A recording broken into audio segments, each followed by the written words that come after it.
हाय friends, welcome back.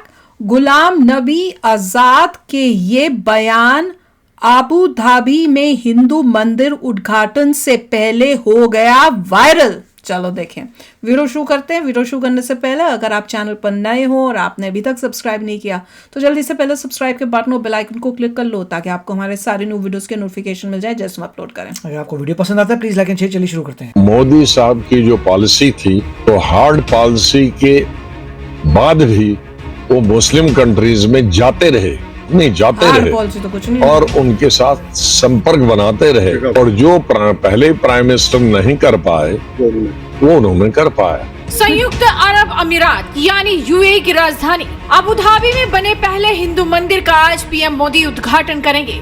इस मंदिर को बनाया है बीएपीएस ने। ये वही संस्था है जिसने अक्षरधाम मंदिर बनाया है। ये मंदिर कई मायनों में खास है।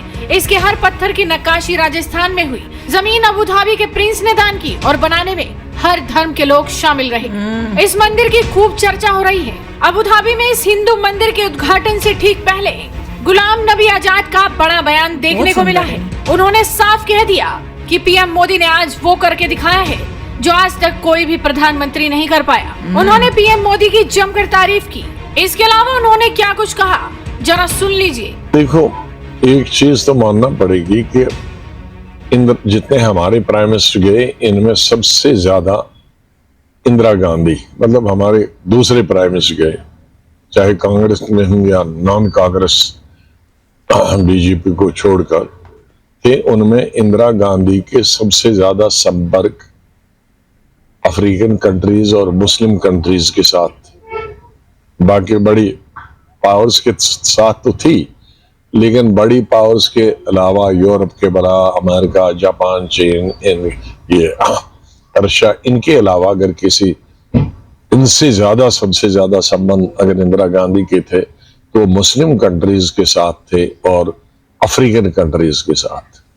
लेकिन दुर्भाग्य से कांग्रेस के अंदर वो रिश्ता कोई नहीं बना पाया, न अफ्रीकन कंट्रीज के साथ और न ही मुस्लिम कंट्रीज के साथ। और मुस्लिम कंट्रीज भी फॉर्मली मिलते थे, तकरीबन 56-57 कंट्रीज है, तो कम संख्या नहीं है।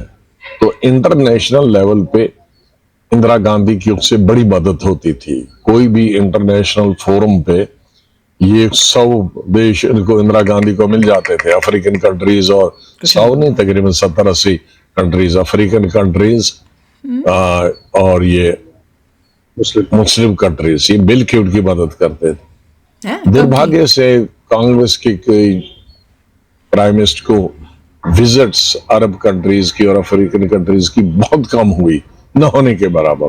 वही तो मैं को कम लेकिन ये आश्चर्य की बात है कि मोदी साहब की जो पॉलिसी थी वो कोई इतनी प्रो मुस्लिम नहीं थी, उन्होंने कभी कुछ किया ही नहीं, बल्कि न्यूट्रल भी नहीं थी, हार्ड पॉलिसी थी।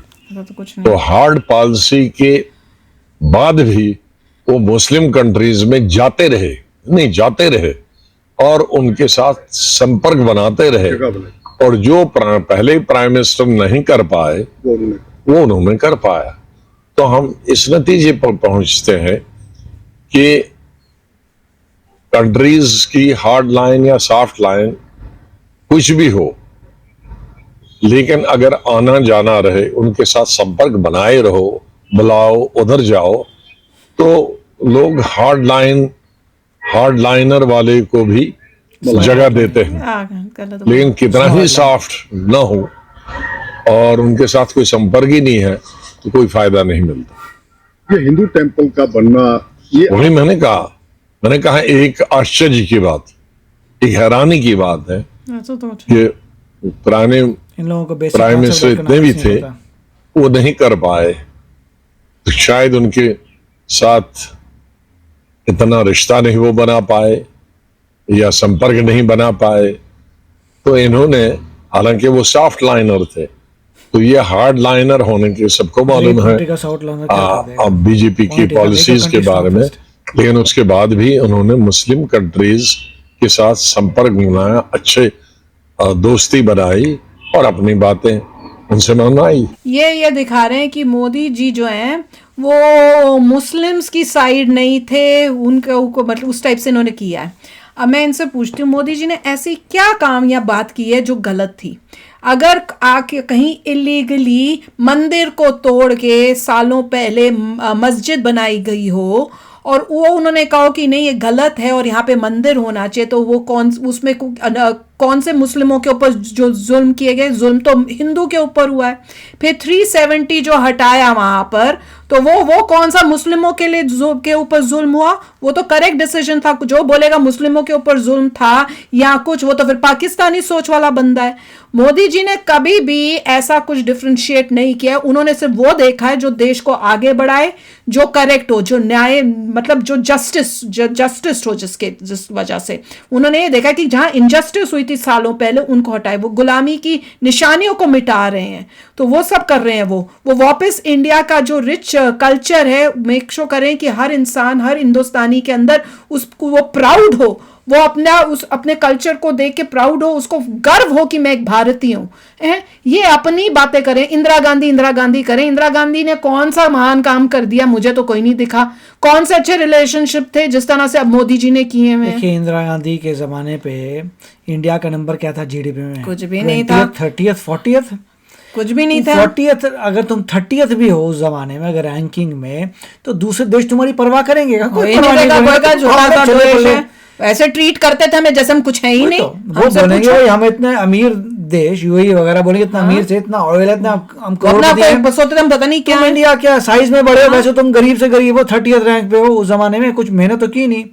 अब जब मेहनत करके आप 5th रैंक पे आए हो, तब उनको पता लगा कि भैया अगर हम ट्रेड नहीं करेंगे तो जाएंगे। और मोदी जी ट्रेड के लिए जा रहे हैं। एग्जैक्टली वो हार्ड लाइन सॉफ्ट लाइन वाली बात नहीं है। इंडिया में जिस हिसाब से गवर्नमेंट का लॉ एंड ऑर्डर चलता है, चलेगा। फ्रीडम ऑफ रिलीजन है हमारी कंट्री में, anybody can do anything peacefully, अपने कर सकता है, there is no problem. Lawfully करो, बाकी रिलीजन्स की respect, there is no hard line. Modi ji का कोई हार्ड लाइन नहीं है। इट इज ऑल ग्रेट कि लॉ एंड ऑर्डर चल रहा है, नेशनलिज्म है, अपनी कंट्री को गर्व करो, अपनी कंट्री पे।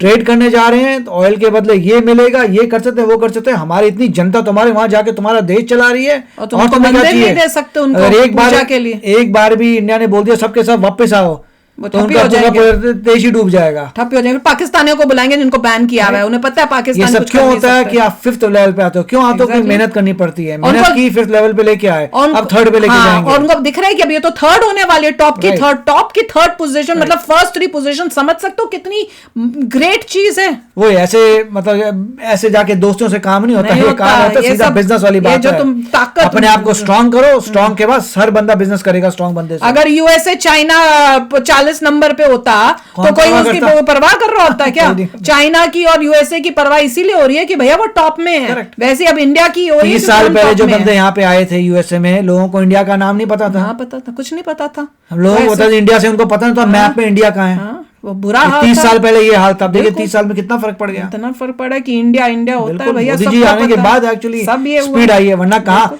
आपने कभी देखा यूएस का प्रेसिडेंट बात करे इंडिया के बारे में? कभी नहीं। कभी इतनी इंपॉर्टेंस दे, कभी देखा कि यूएसए का प्रेसिडेंट खास जैसे मोदी जी के पीछे जाके उनको खास हाय हेलो करने जा रहे हैं? जो भी है, मतलब इंडिया जाना प्रेसिडेंट का, हमारे प्रेसिडेंट इतना सब कुछ कहाँ होता था पहले? और इतना रिस्पेक्टफुली मोदी जी से मिलना, उनके लिए इतना कुछ ग्रैंड स्केल पे करना, पहले देखा था कभी? इतना कुछ बिल्कुल नहीं था। वो सिर्फ फॉर्मेलिटी जो छोटी मोटी होती थी वही किया जाती थी। तो ये सब समझने की बात है, जो समझदार है वो समझते हैं। तो चलो आप भी शेयर करना अपने थॉट्स। चलते हैं, मिलेंगे नेक्स्ट वीडियो में बहुत ही जल्द। Till then take care and bye bye. तो अगर आप मेरे इस चैनल पे नए हो तो जल्दी से सब्सक्राइब के बटन को हिट करो और बेल आइकन को क्लिक करो, ताकि आपको मेरा जब नया वीडियो मैं लगाऊं आपको उसके बारे में जल्दी से पता चल जाए।